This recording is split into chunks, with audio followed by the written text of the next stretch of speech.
Bismillahirrahmanirrahim. Assalamualaikum warahmatullahi wabarakatuh. Asyhadu an la ilaha illallah, asyhadu anna Muhammad rasulullah. Allahumma sholli ala sayyidina Muhammad wa ala ali sayyidina Muhammad. Kama sholaita ala sayyidina Ibrahim wa ala ali sayyidina Ibrahim bil alamina innaka Hamidum Majid. Sebelum kajian ini kita lanjutkan, ya. Kita panjatkan dahulu doa kepada Gusti Allah Ingkang Maha Agung untuk saudara-saudara kita yang telah bermurah hati memberikan sholawatnya, dukungannya lewat infak dakwah kepada channel ini, sehingga channel ini paling tidak hingga detik ini masih tetap eksis, setia hadir dalam ruang-ruang diskusi kalian semuanya, ya. Semoga sholawat itu menjadi catatan langit amal soleh bagi mereka dan keluarganya kelak. Dan insya Allah Allah akan membalasnya dengan balasan yang lebih baik lagi. Begitu juga untuk seluruh peor terkasihku dimanapun kalian berada, di mancanegara, di dalam negeri, semuanya lah ya. Semoga selalu always anti skip dan anti download. Jadi alwaysnya selalu, selalunya always, anti skip dan anti download. Dan bagi yang berkenan silakan di-share link-link kajian dari channel dakwah ini. Semoga itu juga menjadi catatan langit engkau telah mengambil bagian dalam dakwah Islam. Berikutnya, atas doa-doa baik kalian semuanya aku ucapkan terima kasih. Semoga kebaikan doa itu juga tercurahkan untuk kalian semua. Amin amin ya rabbal alamin. Oke, kita awali kajian kita dengan salam Isra. Islam rasional. Itu menjadi slogan kita ya, Isra, Islam rasional. Ini seri yang kelima ya. Seri yang kelima, seri yang kelima, ya.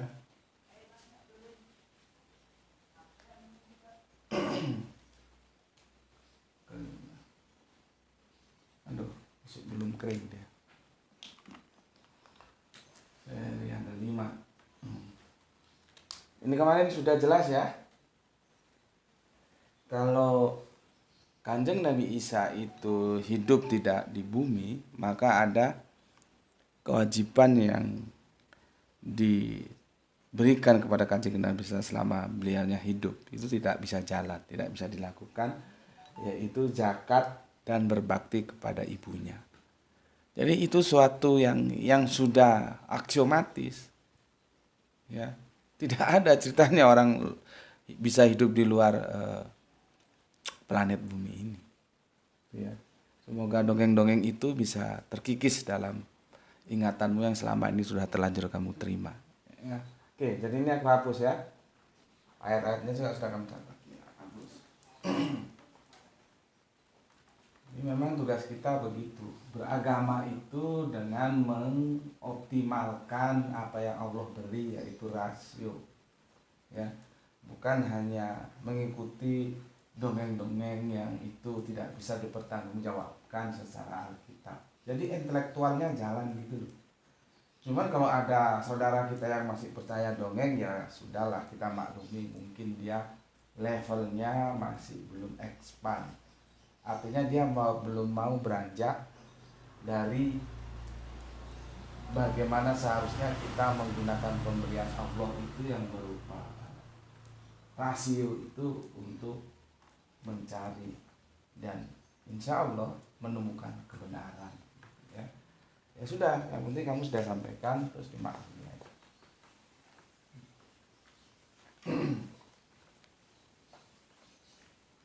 Ini puasa jadi harus slowly, nggak ada kopi, ya, kalem-kalem, kalem-kalem. Oke, aku bacakan dulu komen kalian ya. Bismillahirrahmanirrahim.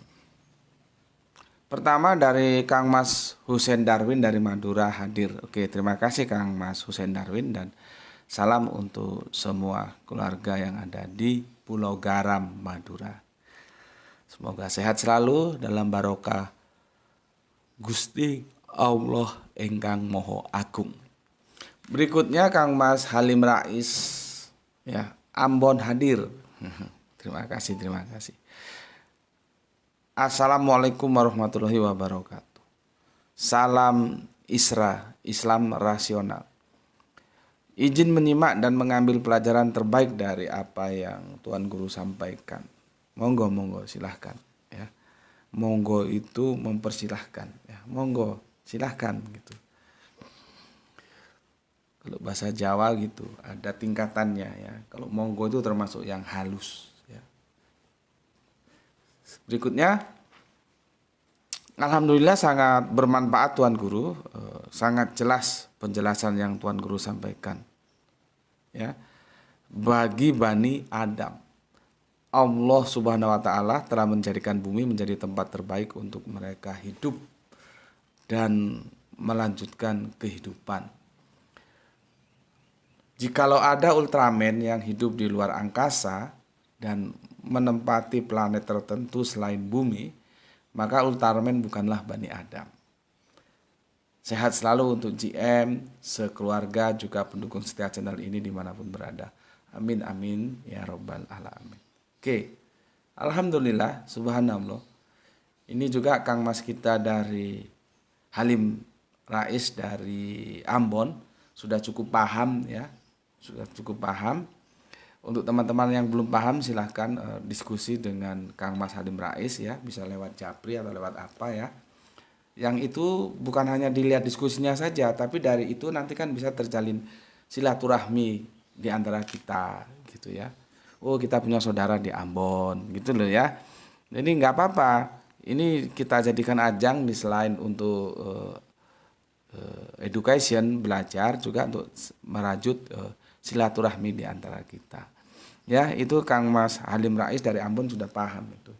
Jadi seandainya nanti memang benar ditemukan ada yang bisa hidup di luar bumi, itu jelas bukan Bani Adam. Dan itu tidak meruntuhkan akuratnya informasi Al-Qur'an, tidak sama sekali. Ya, jadi Anda tidak perlu khawatir. Kecuali Anda bisa atau mau melakukan uji tes ya. Kan kalau tarapan berpikiran ilmiah itu kan begitu. Ada pengamatan ya, terus hipotesa ya, setelah hipotesa itu membuat riset dia. Riset nanti summary-nya apa, kesimpulannya apa. Nah, kalau mau riset ya silakan saja dibawa. Kemarin sudah aku jelaskan berapa 7 miliar ya. Ada yang bilang 7 miliar penduduk bumi ini. Itu N besarnya, ini kerja statistik ya, kalian ngerti nggak ya? N besarnya itu 7 miliar, maka ambil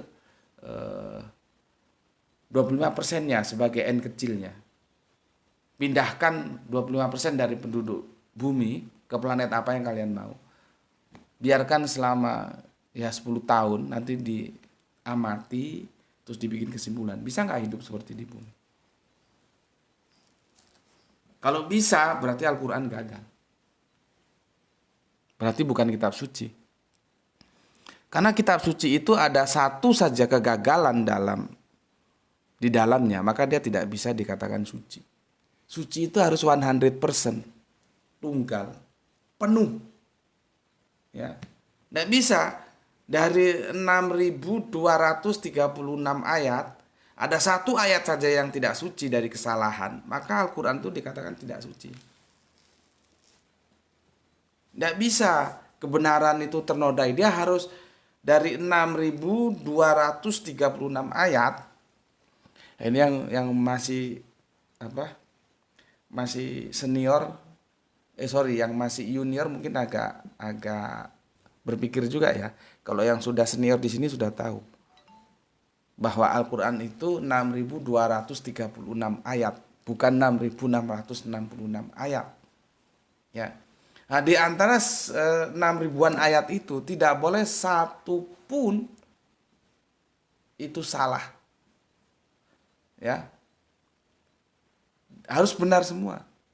Kalau dia salah satu saja, meskipun satu salah berarti 6.235 ayat benar. Jadi proporsinya jauh banget. Tetap saja dikatakan salah dan nggak bisa diklaim sebagai kitab suci.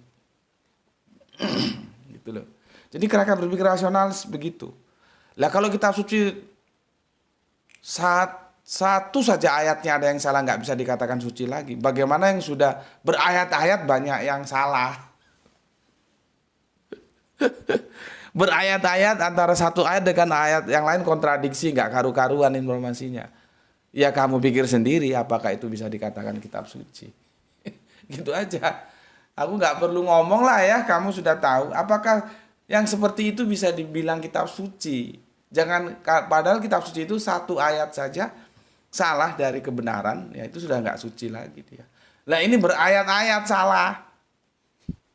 Informasi dari ini begini, itu begitu, ketemu kan nggak ketemu. Terus apakah bisa dibilang suci itu? Kalau diklaim sebagai kitab suci ya enggak ada masalah, namanya juga klaim. Tapi kan kita tidak sekal klaim membawa masalah itu ke atas meja akademis. Itu loh. Enggak bisa dibilang suci. Ya. Oke. Itu untuk Kang Mas Halim Rais dari Ambon. Terima kasih atas apresiasinya dan salam untuk semua keluarga di Ambon. Soleha kita Gispati Palu hadir Tuan Guru. Semua nabi perkataannya tidak diragukan karena atas kontrol Allah. Salam Isra. Mantap. Ya. Karena dikontrol oleh Yang Maha Tahu. Gitu ya. Oke, mantap. Untuk saudara kita yang ada di Palu, kirim salam untuk keluarga di Palu. Semoga sehat selalu dalam ridho Gusti Allah Agung. Amin amin ya rabbal alamin. Kemudian Kang Mas Ikhwan Tamim, Tangerang, Banten. Alhamdulillah bisa nyimak. Semoga kita semua sehat. Salam Isra. Salam Isra juga untukmu saudaraku, ya. Kemudian siapa ini? Ramadan. Wonosobo hadir, Gus. Tanpa sengaja aku buka YouTube dengar ceramah Ustadz. Beliau menceritakan tentang Dajjal. Sosok Dajjal adalah manusia berambut keribu, tidak punya kelopak mata, ya. Dan Dajjal kini rantai yang membelenggu mungkin maksudnya ini ya, hampir lepas. Umat Islam yang tidak percaya Dajjal dinyatakan kafir. Dan menurut Ustadz itu hadis tentang Dajjal hadisnya mutawatir. Gus kapan-kapan bahas Dajjal dari sudut pandang JM. Terima kasih, semoga JM selalu diberi kesehatan dan mudah rezekinya. Oke, terima kasih atas doa baiknya. Semoga kebaikan doamu juga tercurahkan atasmu ya. Diberi kesehatan, dimudahkan rezekinya sehingga Gus Betik bisa punya rumah. Punya studio. Ya. Aduh. Ya, kan kita selalu berusaha ya. Jangan putus asa. Kalau Kanjeng Nabi Ibrahim bilang hanya orang kafir lah yang putus asa dari rahmat Allah gitu ya.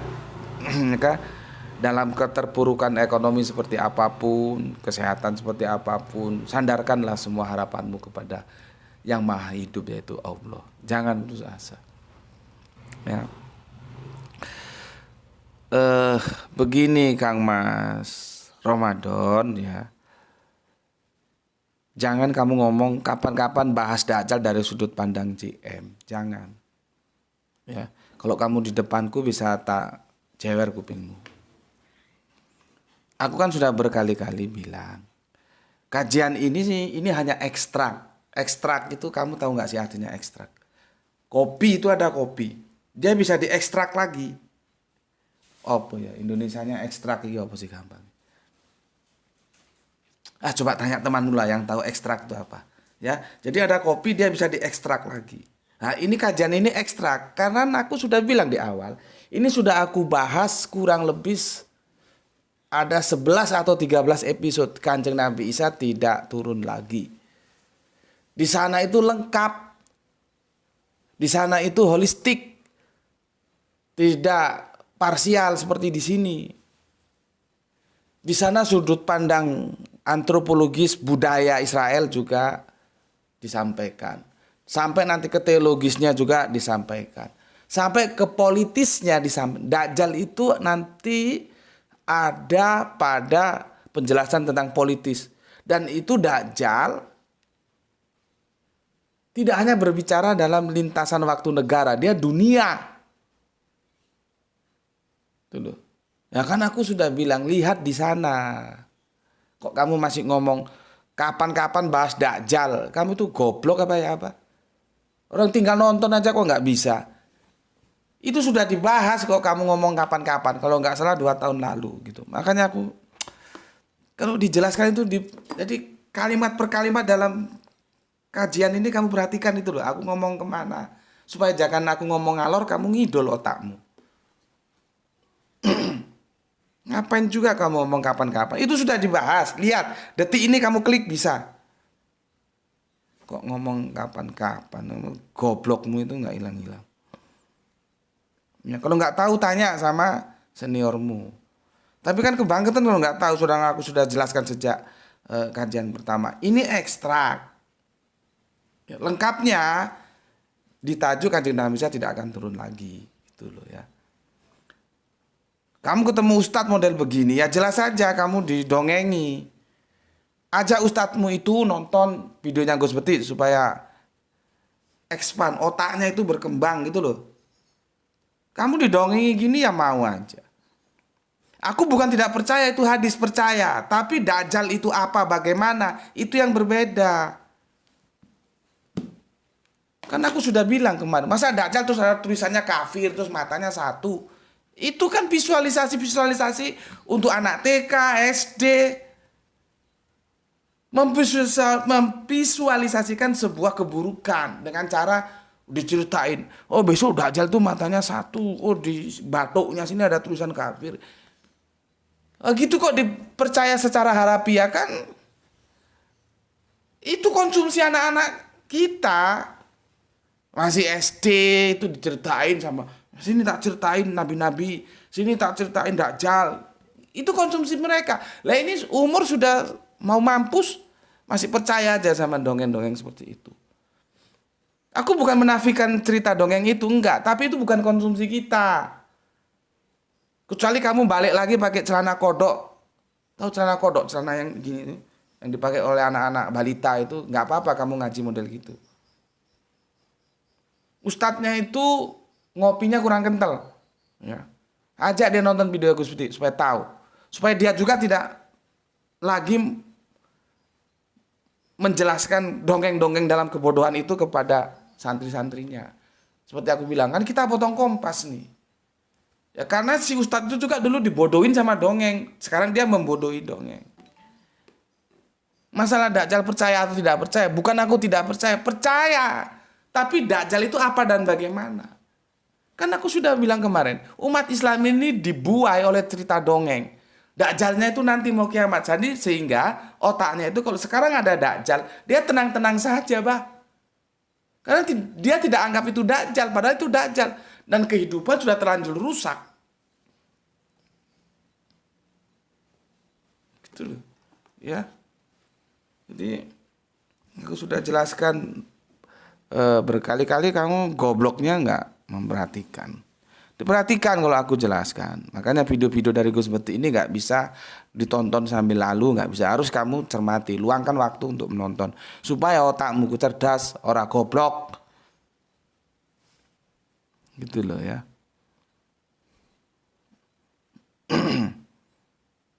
Oke. Berikutnya untuk Kang Mas Pepen Hendrawan ya, Kang Pepen. Biar telat langsung nyimak. Sehat selalu saudaraku. Berkah selalu menyertai kita. Salam Isra. Oke, salam Isra juga untukmu. Matur nun Kang Pepet Hendarwan ya. Atur nuhunnya. Berikutnya Green Yoya itu dia menulis banyak banget, silahkan dipelajari itu ya. Terima kasih Green Yoya. Berikutnya Kang Mas Edi Margono yang ada di Jogja. Terima kasih, semoga sehat selalu.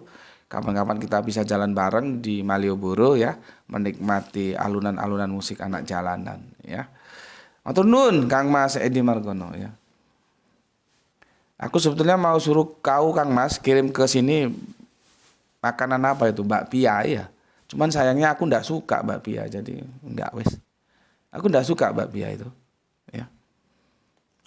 Kalau aku suka aku minta kau kirim. Tapi aku ndak suka.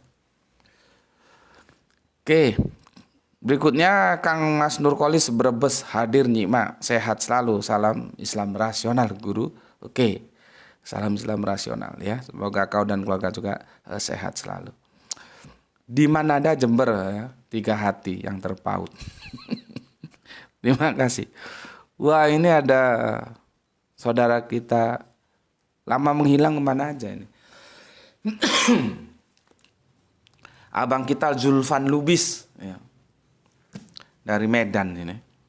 Nggak tahu Medan Baru atau mana, atau di jangan-jangan dekat Kuala Namu. Kalau dekat Kuala Namu, kalau aku pas ke Aceh bisa mampir dong. Kalau transit ya. Ya, jadi perjalanan dari Aceh itu ya, kalau ambil rute Aceh, Kuala Namu, Medan, terus Jakarta, terus Surabaya ke Jawa Timur. Capek. Waktu aku diundang Universitas Syah Kuala memberikan kajian di sana itu, aku kan naik pesawat. Pulangnya lewat rute Jakarta tadi itu. Capeknya minta ampun sampai rumah. Ternyata lebih cepat berangkatnya. Berangkatnya itu ambil rute begini. Dari Juanda, Sidoarjo itu ya. Ada orang bilang Juanda Surabaya. Ya terserah lah mau Surabaya atau Sidoarjo ya. Dari Juanda langsung ke mana itu ya? Ke Batam. Batam langsung Aceh. Jadi dia tidak transit di Kuala Namu. Itu justru lebih cepat, tidak melelahkan ya. Dan dari semua bandara, arsitekturnya yang paling beda banget itu adalah Aceh ya. Apakah dia tidak dipegang oleh satu konsorsium ya yang sama, atau itu kebijakan dari Pemprov Aceh, nggak tahu. Yang jelas arsitekturnya beda ya. Tapi kalau yang lainnya kan kita mau ke Makassar kek, mau ke Jakarta itu mana? Apa namanya sekarang Jakarta itu kok error aku. Mau ke Surabaya kek, mau ke Balikpapan sana kayak sama aja arsitekturnya begitu, karena yang megang cuma satu ya. Apanya itu? Kalau kita bilang ya pengelolanya lah ya. Cuma satu. Oke. Aku bacakan. Gus, saya mau tanya, kenapa orang Kristen bilang Isa dan Yesus itu oknum yang berbeda? Tapi anehnya waktu pemurtatan mereka selalu bawa-bawa Isa Al-Masih. Yang lebih aneh lagi, banyak juga saya lihat nama gereja Isa Al-Masih. Belum lagi di kalender dan kenaikan Isa ya, Al-Masih. Sepertinya mereka bermuka dua. Tapi tidak semua loh ya. Yang Kristen-Kristen akademis masih mengakui. Itu kan yang Kristen-Kristen kelas congor anjing aja yang seperti itu ya. Kalau yang Kristen-Kristen yang berbackground sekolahan akademis itu masih mengakui. Ya. Jadi nggak semua. Ya. Yang bermuka dua itu maksudku ya, nggak semua. Gitu. Maaf Gus, jarang nyimak karena kesibukan. Wassalam dari Medan. Maka jawabanku juga wassalam juga untukmu. Kenapa kok jarang nyimak ya? Kalau misalkan sibuk dibagi waktunya. Ya, jadi kan adakan kan kalau sudah dalam bentuk YouTube kan tuh gampang. Kapan saja kamu lihat bisa ya, tinggal kamu bagi dong waktumu. Kapan untuk belajar? Kesalahan kita dalam belajar, aku juga sampaikan ke teman-teman ngajiku ya. Kita sisa waktu untuk belajar. Jadi kalau nggak punya sisa waktu, nggak belajar, jangan begitu. Justru kita dari segala 24 jam kesibukan ini, nanti dikali 7 misalkan ya, kalau dia per pekan, Alokasikan waktu khusus untuk belajar yang itu nggak bisa diganggu gugat. Harusnya orang Islam tuh begitu supaya cerdas kabeh. Yang jadi masalah sekarang tidak, sisa waktu. Artinya kalau dia punya sisa waktu dari kesibukan urusan duniawinya baru dia ngaji, kan salah. Orang Iqra itu diberitakan Kanjeng Nabi kita kok. Seharusnya dia mengalokasikan waktu khusus yang itu tidak bisa diganggu gugat oleh kesibukan dunia apapun. Misalkan setengah jam, nggak usah banyak-banyak untuk ngaji. Lelai kan bisa, misalkan malam sambil istirahat, tonton aja videonya, ya, luangkan waktu 1 jam baca, kan bisa. Jadi masalah waktu itu masalah pembagian aja sih ya. Karena setiap kita punya kesibukan, aku juga punya kesibukan. Tapi bagaimana aku berupaya, paling tidak nih, aku bisa bersilaturahmi ke kalian, ya. Paling tidak itu aku usahakan meleset-melesetnya 1 kajian, tapi tetap aku usahakan alhamdulillah bisa 2 kajian. Mampir ngombe di pagi hari dan kajian ini di petang hari atau nanti malam setelah ba'da isya. Kalau soal ngomong kesibukan ya aku juga sibuk lah, bukan kau aja yang sibuk. Tapi kembali tadi, makanya kan Islam itu agama yang paling canggih. Dia bilang wal asri, demi masa, demi waktu asr. Itu artinya kita diingatkan tentang waktu. Kamu bagi waktumu, jangan tahu-tahu. Tahu-tahu asar, tahu-tahu maghrib, tahu-tahu isya. Mampuslah kita. Ya. Bagi waktumu supaya cerdas. Karena kalau kamu mengikuti kajianku terus-menerus, pertanyaan ini enggak kamu tanyakan. Karena ini sudah aku bahas 2 tahun yang lalu justru ketika aku menjelaskan dari kawan pendetaku. Ya, tapi aku juga lupa tajuknya apa ya, karena sudah 1000 lebih kajian kita itu. Oh gini, di antara pohon korma dan apa ya itu? Di antara pohon korma dan kandang domba. Coba ketik Subandi T Sukoco antara pohon korma dan dan kandang domba. Sepertinya di situ kalau aku ingat ya, nanti kalau nggak tahu tanya sama seniornya. Ya. Kan teman-teman yang kurang pendidikan aja dia ngomong. Yang satu lahir di kandang domba, yang satu lahir di pohon korma. Jadi tidak sama Isa sama Yesus itu. Aku bilang, ya itulah bodoh kau. Karena kalau kita ambil semua sumber ya, itu beda semua. Injil saja ada yang berbeda. Injil Yakobus itu dilahirkan di gua. Yang aku sudah pernah bacakan kemarin. Jadi ketika mau perjalanan sensus itu ya, di tengah jalan Bunda Maryam itu terasa sakit dan melahirkan, maka Bapak Yusuf mencari tempat, dan tempat yang diketemukan goa. Setelah dimasukkan ke dalam goa dan Bapak Yusuf, ini bukan Yusuf Arimatea ya, salah lagi nanti, Yusuf tukang kayu ya, cari dukun bayi Yahudi. Sampai sebegitunya loh orang Yahudi itu. Anaknya mau melahirkan anak itu tidak boleh dukun-dukun kalau tidak dari Yahudi. Nah, yang begini-begini kan otak kalian nggak ngerti, makanya aku kasih ngerti, ngaji yang benar. Kalau kamu ngaji di tempat lain belum tentu dikasih tahu, karena ini sudut pandangnya budaya, antropologis. Maka kalau Al-Quran mengatakan bahwa mereka adalah bangsa yang dilebihkan, ya, terus kata Petrus dia adalah imamat yang rajani, bangsa yang terpilih, yaitu hak otoritatifnya Allah, ya sudah kita terima saja. Kalau Israel, maka aku ngomong kalau ada bangsa yang itu dilebihkan oleh Allah ya, berdasarkan teologis Alkitabiah, maka tidak ada satu nama ya Israel itu, dan kita harus akui itu namanya ketundukan kita. Jadi aku pun mesti orang Islam, aku tetap mengakui Israel itu dilebihkan.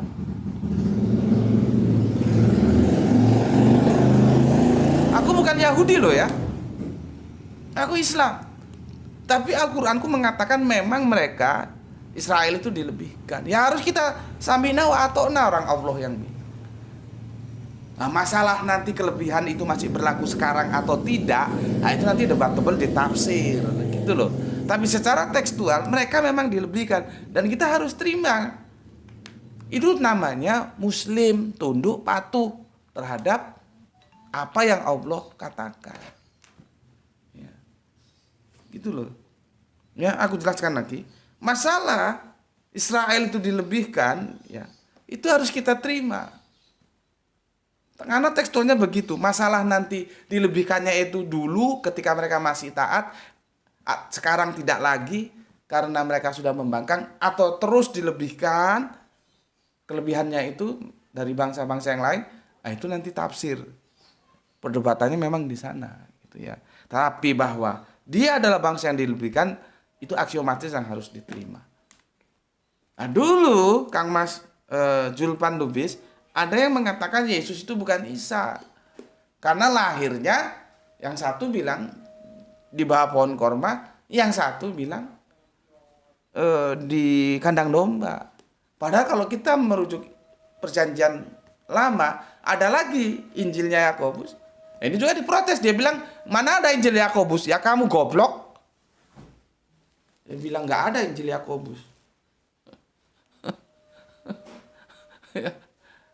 Injil itu tidak hanya 4 itu, dia ada berbagai macam. Itu kan hasil kanon yang 4 itu.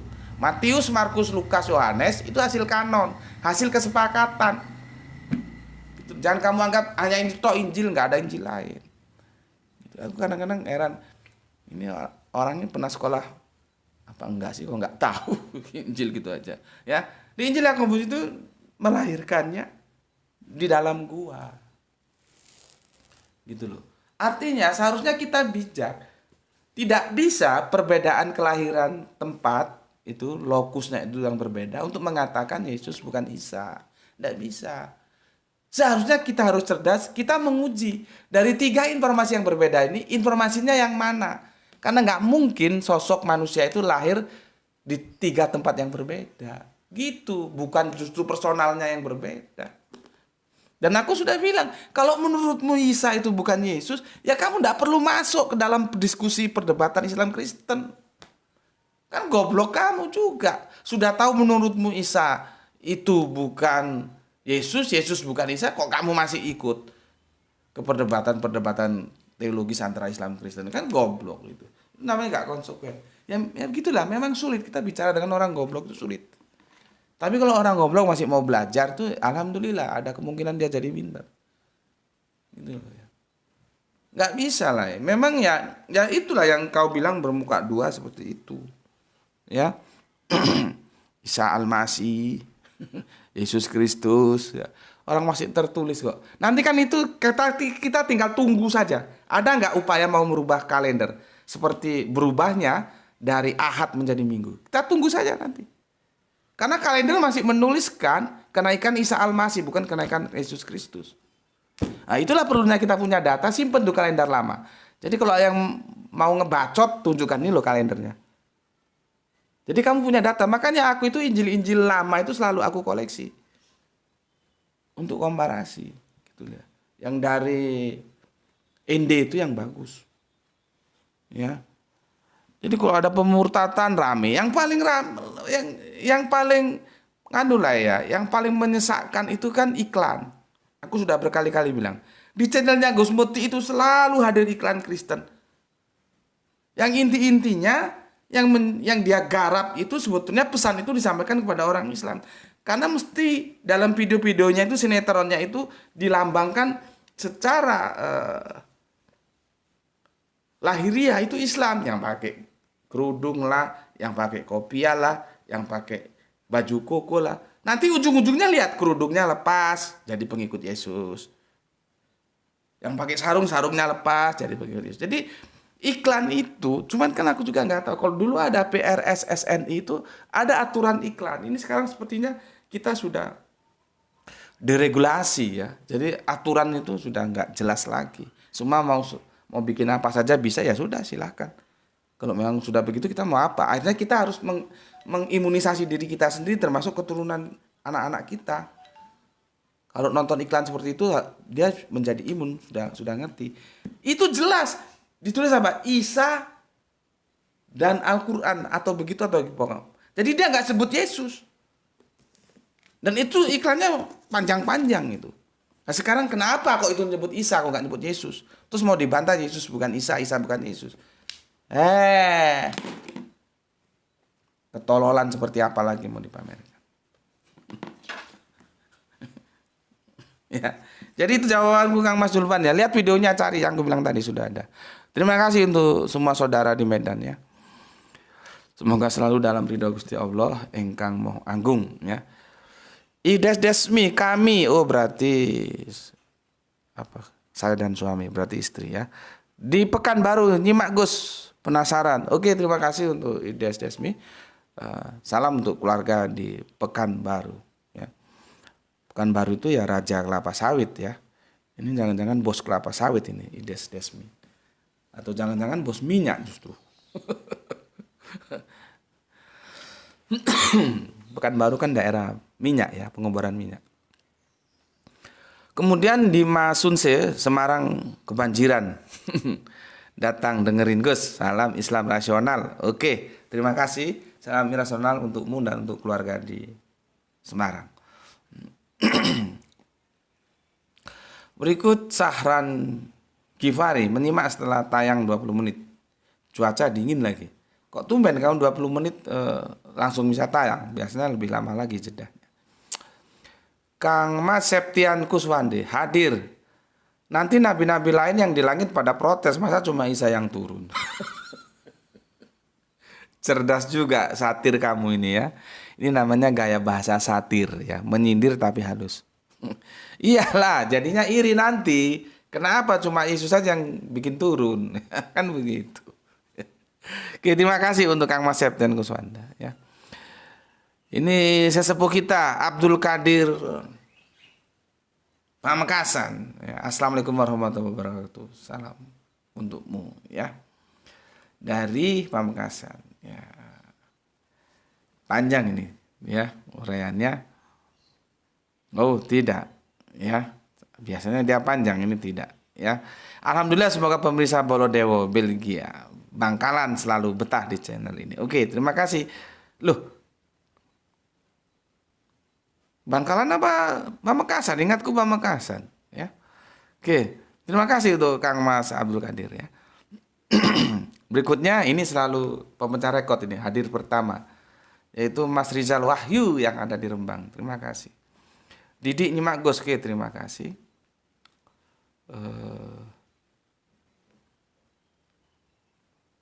Siapa lagi ini? Deh, cukup ya. Itu sih ya. Sekarang kita masuk ke kajian berikutnya. Ini harus pelan-pelan karena no coffee. Kalau haus bisa berbahaya.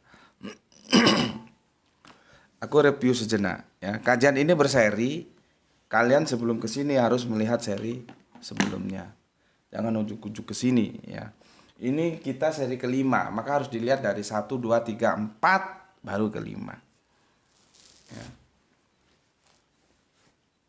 Kemarin kan aku bilang ya, itu di seri ke-2 atau ketiga ya, antara 2, 3 itulah ya. Kanjeng Nabi Isa itu karena kedengkian Yahudi.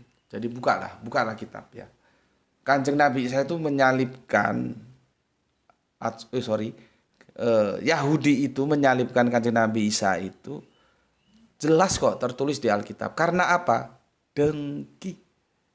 Bukan karena supaya orang Kristen ditebus dosanya, itu kan enggak benar itu. Itu yang bikin dogma itu Paulus, itu soteriologi salib ya.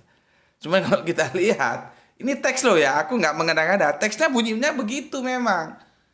Bahwa orang-orang Yahudi itu ingin menyalibkan Yesus karena dengki. Bukan karena untuk menebus dosanya orang-orang Kristen. Tidak begitu teksnya. Jadi aku tidak mau ikuti dogma itu. Aku tunduk terhadap teks. Ya. Tapi ya terserah kalian lah. Mau merevisi konsep keselamatan enggak. Keselamatan kok mengerikan, ada tumbal. Kan orang jadi bertanya begitu. Pokoknya kalau mau tinggal udah aku selesaikan dosanya. Allah bilang gitu, masa enggak bisa? Ngapain harus bikin sinetron menumbalkan manusia dengan cara sadis seperti itu? Kan ya, itu bukti tidak logik gitu loh ya. Jadi kita harus tunduk terhadap Alkitab. Dikatakan oleh Alkitab perjanjian baru, Yahudi tengik itu takut kalah saingan, gitu adalah gampangnya, terhadap Kanjeng Nabi Isa. Kanjeng Nabi Isa ini cukup terkenal. Meskipun orang tidak mengenal rupanya, belum pernah ketemu, paling tidak namanya sudah mereka dengar. Nah, ini ancaman bagi eksistensi tua-tua Yahudi. Kedengkian itu, dengkinya apa? Yaitu kecemburuan, ketenaran, gampangannya gitulah. Nanti kalau Yesus tenar, kita bisa mati pasaran ini. Gitu kan. Selama ini kan Israel dipegang oleh dua kekuasaan kan. Kekuasaan teologis ada di Yahudi itu, kekuasaan politis ada di Romawi. Lah apakah kekuasaan teologisnya dari Yahudi itu akan diberikan ke Yesus? Kan mereka tidak mau. Disitulah timbul kedengkian. Nah, kalau Yesus dibiarkan berkembang, pasaran gue bisa hancur, terancam ini. Gitu. Ya, makanya aku bilang, ya, pertama dosa waris itu tidak ada. Karena teks mengatakan, ya, penyalipan itu murni karena dengkinya Yahudi, bukan untuk menebus dosa waris. Ya, berikutnya kedengkian yang keubun-ubun itu mereka memilih cara yang dihabisi gimana.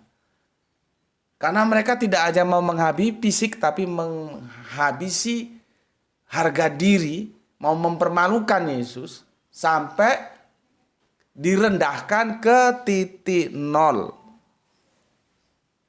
Itu. Maka dipilihlah metodologinya penyalipan. Ya.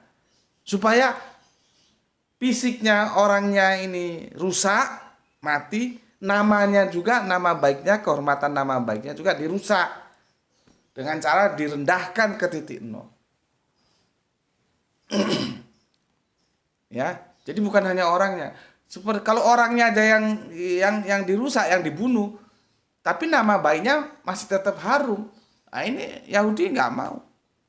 Namanya juga dirusak, maka dipilih salib dan ditelanjangi, dipermalukan di depan publik. Gitu loh ya. Tentunya kita tahu budaya-budaya menelanjangi itu bisa dipahami secara harafiah dan bisa metafora. Harafiahnya ada. Dulu ada budaya begitu. Orang itu kalau dibikin malu itu misalkan dia punya salah, ditelanjangi, diarak keliling kampung supaya untuk peringatan orang kampung jangan melakukan kesalahan seperti yang dia lakukan. Malu nanti kau kalau kamu misalkan melakukan pelanggaran hukum moral di situ ya.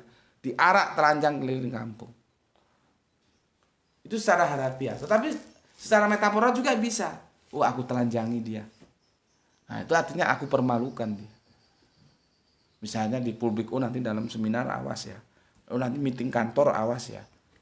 Kok enak aja dia. Nanti gue telanjangi dia di depan bos. Nah, itu artinya bukan ditelanjangi dilepas baju celana sempaknya sampai titiknya nampak, sampai ninitnya nampak. Enggak begitu. Artinya dipermalukan. Ya. Oke. Ini sketnya harus kamu pahami dulu sketsanya. Aku ingin menjelaskan yang seri 5 ini. Tentunya Allah ya tidak maulah kekasihnya yang dimuliakannya diperlakukan sekeji itu ya, direndahkan sampai ke titik nol. Maka tindakan yang diambil oleh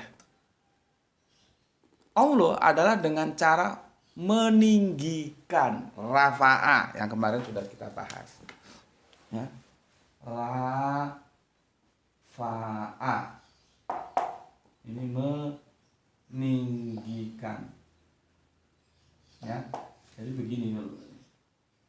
Ketika mau direndahkan ke titik nol, Allah nggak mau, justru ditinggikan. Dulu ya, Allah enggak mau. Orang ini kekasihnya kok. Ya. Jadi kalau disalib begini untuk menebus dosa, enggak, itu disalib karena mau direndahkan. Ya, Allah enggak mau ditinggikan. Itu loh ya. Allah enggak mau. Jadi jangan berpikir untuk menebus dosa. Kan kita kan berpikir juga untuk apa juga Allah itu bikin drama ada orang dijadikan tumbal untuk menebus dosa. Kan dia maha kuasa. Mbok ya sudah dosamu aku ampuni. Kan selesai sudah. Ini orang nggak tahu apa-apa terus dikorbankan untuk menebus dosa. Ditambah lagi sebuah gula-gula. Hanya orang yang tidak berdosa lah yang mampu menebus dosa. Siapa bilang itu tidak berdosa? Semua Bani Adam itu berdosa, terlepas besar atau kecil itu memang lain. Tapi yang namanya dosa itu pasti. Karena kita itu tidak bisa selama hidup kita tidak bersalah. Gitu loh ya. Yang cerdas dikit kalau berpikir gitu. Kalau memang Allah mau, kenapa kok nggak saudara dosamu aku ampuni? Kan selesai. Kok harus bikin sandiwara ada yang ditumbalkan? Dan Alkitab mengatakan, ya, dosa itu ditanggung sendiri-sendiri. Gak mungkin bapaknya makan mangga muda, gigi anaknya yang ngilu itu gak mungkin. Pakai hukum positif gak mungkin. Kalau kamu yang korupsi, maka kamu yang ditahan, bukan anakmu. Anakmu gak tahu apa-apa di rumah kok. Istrimu gak tahu apa-apa kok. Kok di penjara sama KPK gak mungkin. Itu logis sederhana. Aduh, berulang kali aku bilang ya. Makanya sulit. Kalau kalian sudah percaya dongeng itu sulit. Makanya dogma itu kan ya awalnya ya dongeng itu. Ya. Oke. Nah, sekarang inilah yang disebut kemarin itu ya, meninggikan itu sebagai upaya ini. Yang kemarin bahasa Inggrisnya apa ya? Teman kita yang tindakan penyelamatan. Nggak tahu bahasa Inggrisnya apa tuh kemarin. Resource apa? Ada teman yang sudah nulis itu ya. Kamu lah yang paling pintar, aku nggak begitu canggih berbahasa Inggris ya. Jadi tindakan meninggikan ya dari yang direndahkan itu sebuah tindakan penyelamatan. Jadi secara fisik tidak direndahkan, secara moral juga tidak direndahkan, tidak dijatuhkan. Ya, tidak ditelanjangi. Gitu ya. Nah, dia diselamatkan. Tindakan penyelamatan sehingga tidak sampai direndahkan, tapi Allah justru meninggikannya. Itu tindakan penyelamatan. Yang jadi pertanyaan, lokusnya di mana? Diselamatkan di mana? Kan itu yang jadi pertanyaan kita. Lokusnya ini di mana? Lokus deliktinya di mana? Tempatnya ini di mana? Kalau dongeng kan dia diselamatkan kemana? Naik ke atas langit. Entah langit yang mana. Ada yang bilang ke surga. Ya karena kamu baca hadis seperti itu dan gagal memahami makna rafa'a itu apa.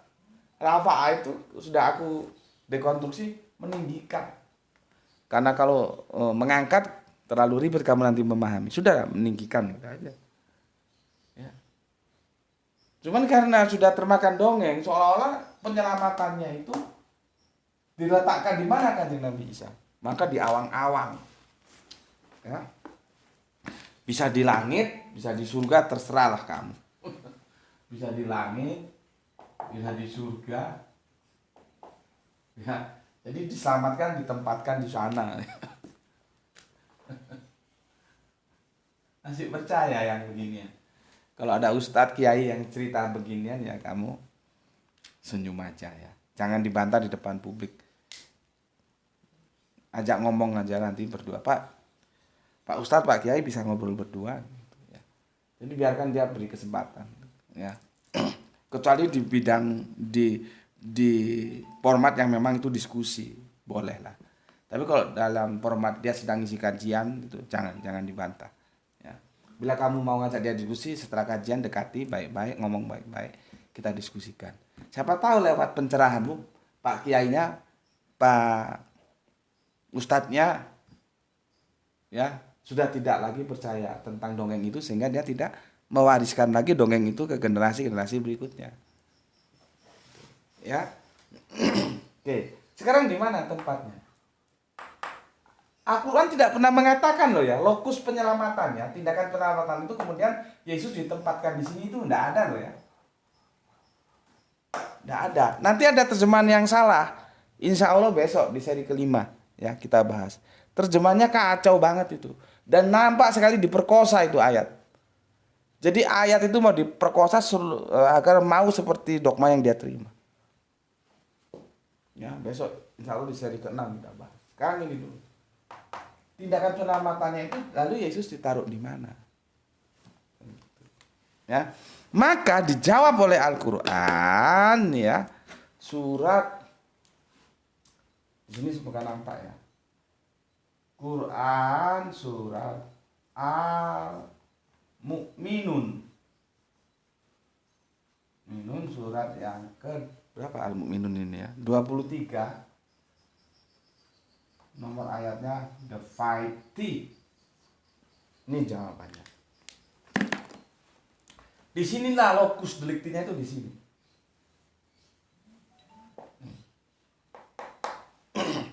Sekarang kamu mau ikut mana? Kamu mau ikut hadis? Apa kamu mau ikut Al-Quran? Kalau hadis itu ya seperti dongeng itu. Diselamatkan lokusnya mana? Langit. Dan sudah kita bahas, nggak ada orang bisa hidup di langit. Kemudian ini kan dongeng ini lewat hadis ini. Al-Quran mengatakan tidak. Allah memberikan tempat lokus delikti sebagai tindakan penyelamatannya. Yesus ditempatkan di sini loh. Gini kalau masih kamu bantah, kamu masih percaya Yesus nanti turun lagi, dongeng itu masih kamu pegang, kan ya kebangetan. Kebangetan. Dengan cara bagaimana lagi aku harus bisa menjelaskannya agar otakmu itu cerdas, tidak lagi percaya dongeng itu. Harus dengan cara bagaimana lagi nggak tahu. Ya kalau Al-Quran aja kamu tolak. Al-Quran tidak pernah bilang di langit, tidak pernah bilang di surga. Di mana? Ya di sini nih. Di sini di mana? Di bumi. Jadi dia tidak bertentangan dengan ayat kemarin surah Al-A'raf yang kita baca. Di bumi itu kamu hidup, di bumi itu kamu mati, di bumi itu kamu dibangkitkan. Jadi ini tempat penyelamatannya di bumi, nggak terus pindah planet. Itu loh ya. Oke, sekarang kita baca ya surat 23 ayat 50. Besok aku jelaskan tentang terjemahan yang dipaksa berubah agar menuruti dogma yang dia terima lewat dongeng-dongeng itu besok kita bicarakan. Oke. Aku baca ya. Bismillahirrahmanirrahim. Wa ja'alnabna Maryam wa ummahu ayatau wa awaina huma ya. Huma mana tadi? Awainahuma ila robwating zati kori wa main. Itu ya.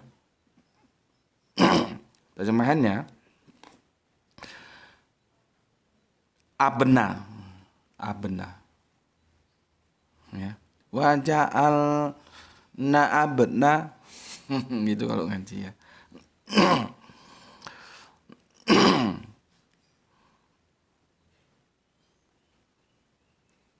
Jadi begini ya.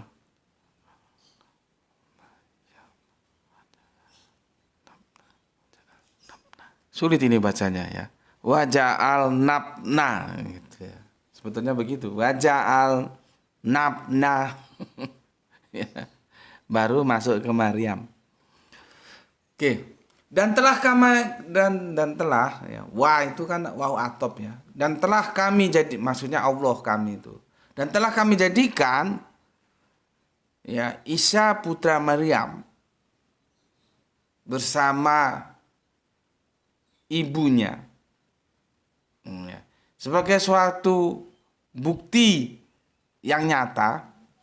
Biasanya pakai tanda ya, suatu tanda gitu juga boleh, suatu bukti juga boleh ya. Terserah nanti terjemahannya kan banyak itu mau dia pakai apa. Jadi ayat-ayat itu bisa dipahami sebagai tanda atau bukti. Tidak seperti ini. Ini ayat yang dalam Al-Quran.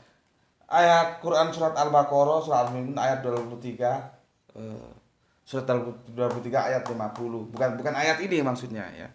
Ayat yang lebih luas lagi. Jadi itu bisa diartikan tanda, bisa diartikan juga bukti gitu ya, bukti. Oke. Dan telah kami jadikan putra Maryam bersama ibunya sebagai suatu bukti yang nyata. Ya, bukti yang nyata. Ya. Terus lihat itu, ini intinya ya, menjadi bukti yang nyata ya. Dan kami melindungi mereka di sebuah dataran tinggi. Itu diperjelas tempat yang tenang, rindang dan banyak buah-buahan. Dengan mata air yang mengalir. Jadi di sana. Tempatnya itu di sana, bukan di langit. Dijelaskan apa? Kami melindungi mereka di sebuah dataran tinggi. Ya. Dengan mata air yang mengalir. Artinya apa? Dilambangkan sebuah tempat yang itu sejuk, indah, bagus. Bayangkan ya, dengan air mata yang mengalir. Jadi di mana dilindunginya? Ya. Dilindungi ya, itu di dataran tinggi. Ini loh, dataran tinggi yang keindahannya disebut tadi ya, dengan mata air yang mengalir, rindang. Coba, bagaimana itu kamu membayangkan ya? Dataran tinggi, terus airnya pada gemericik mengalir, damai, tenang. Di mana? Ya di bumi. Ini yang dijelaskan. Jadi lokusnya, penyelamatannya Kanjeng Nabi Isa itu ditempatkan di dataran tinggi. Di mana ini? Di bumi. Kalau mau cari silakan cari geografisnya di mana. Nanti kalau sudah tahu tolong aku dikasih tahu sehingga aku dapat juga ilmu dari kalian. Ya. Dataran tinggi. Sebuah suasana yang indah, yang damai ya. Bayangkan dataran tinggi terus airnya mengalir ya. Tentunya semua akan mudah tumbuh di sana, buah-buahan. Jadi di sana. Nah, sekarang pertanyaannya sampai kapan di sana? Nanti kita bicarakan. Yesus itu sudah mati apa masih hidup? Ya. Tapi itu nanti seri ke-7 mungkin ya. Karena seri ke-6 besok aku akan menjelaskan bagaimana terjemahan ini sudah diperkosa. Sehingga maunya si penerjemah yang kurang ngopi itu, mau tidak mau Yesus harus ada di langit dan nanti mau turun lagi. Padahal aku sudah bilang, itu kan akidahnya saudara Kristen kita. Ya sudah, dihormati saja, bukan berarti harus kamu terima gitu. Pernah dalam obrolan aku bilang, silakan kalau mau diskusi sama Gus Putih. Tapi aku minta untuk teman-teman Islam yang percaya Yesus naik ke langit dan nanti turun lagi jelang kiamat, kalian harus satu meja sama teman-teman Kristen. Hadapi aku sendirian. Karena kalian satu suara semua bahwa Yesus mau turun lagi. Kalau aku enggak. Sudah purna, sudah selesai semuanya. Aku bilang begitu, silakan kamu Islam, silakan satu bangku sama Kristen. Hadapi aku, kita diskusi. Karena apa? Karena kamu sama-sama. Karena kamu berpikir sama-sama, Yesus masih hidup, sama-sama nanti turun lagi. Enggak mau dia. Kalau dia merasa benar ya mau. Makanya berkali-kali aku katakan, kita hormati saja, jangan diimani, karena itu akidah saudara teman kita, yaitu saudara Kristen kita, dan itu menjadi akidah yang fundamental bagi mereka. Makanya sering diadakan KKR, kebangkitan rohani itu, dengan tajuk kedatangan kedua. Di Malang ini beberapa waktu lalu itu diadakan secara besar-besaran. Bukan kelas coro, KKR kecil-kecilan, enggak, megah, mewah, besar-besaran, dan tajuknya ditulis kedatangan yang kedua. Kenapa ini laku dijual? Karena nanti dalam dogma itu Yesus sekarang menempatkan tempat di surga, di rumah Bapa. Jadi yang punya rumah itu Bapa, Yesus nggak punya rumah. Makanya kalau ada yang mati ditulis telah berpulang ke rumah Bapa. Nggak pernah ditulis telah berpulang ke rumah Yesus, enggak. Yesus nggak punya rumah. Dari sini saja kita bisa tahu sebetulnya yang maha itu siapa? Ya Bapa, bukan Yesus. Yesus rumah aja nggak punya kok. Makanya ditulis orang-orang ketika meninggal itu kembali ke rumah Bapa. Tidak ke rumah Yesus, tidak ke rumah Roh Kudus apalagi. Roh Kudus itu kan salah satu dari Allah yang nyaris tak terdengar. Karena diskusinya rame di Bapa dan di Putra. Ya, jadi itu digelar secara bagus lah ya, garapannya spektakuler. Judulnya itu kedatangan yang kedua. Kenapa itu laris manis? Karena itu menjanjikan. Bayangkan orang dijanjikan, Yesus nanti jemput kamu, kamu dibawa ke surga gitu loh. Sekarang ini Yesus masih mempersiapkan tempat di surga. Siapa nggak mau diiming-imingi gitu? Apalagi kalau imannya iman setengah-setengah, nggak pernah ngaji comparative religion, lewat. Lewat. Ya. Jadi itulah ya, kita hormati saja, jangan diimani karena bertentangan dengan Al-Qur'an, ya. Oke, aku kira cukup lah ya. Sudah jelas Kanjeng Nabi Isa diselamatkan di bumi, di mana? Di dataran tinggi yang itu tempatnya sungguh asri ya. Banyak mata-mata air di sana. Oke, cukup di sini dulu untuk saudara-saudaraku tercinta. Jaga Allah, jaga Kanjeng Nabi, jaga Al-Quran, jaga Islam dalam imanmu yang paling dalam, ya, yang akan kau bawa mati nanti. Jangan sampai kau mati nggak bawa apa-apa. Namun demikian jangan lupa tetap memberi hormat kepada saudara kita yang memilih jalan lain. Mereka juga tetap saudara kita. Oke, sampai di sini dulu. Semoga mendapatkan rezeki yang barokah kita semua, ya, khususnya hal-hal yang urgen bisa kita selesaikan dengan rezeki yang barokah itu ya. Seperti pingin rumah itu ya urgen, pingin studio yang mumpuni itu ya urgen. Jadi lokus itu urgen. Seperti ini kan lokus itu, ya. Oke, setelah rezekinya barokah, diberikan kesehatan yang prima, ya. Karena kalau nggak sehat bagaimana mau ngaji, nggak bisa fokus, ya. Oke, itu aja ya.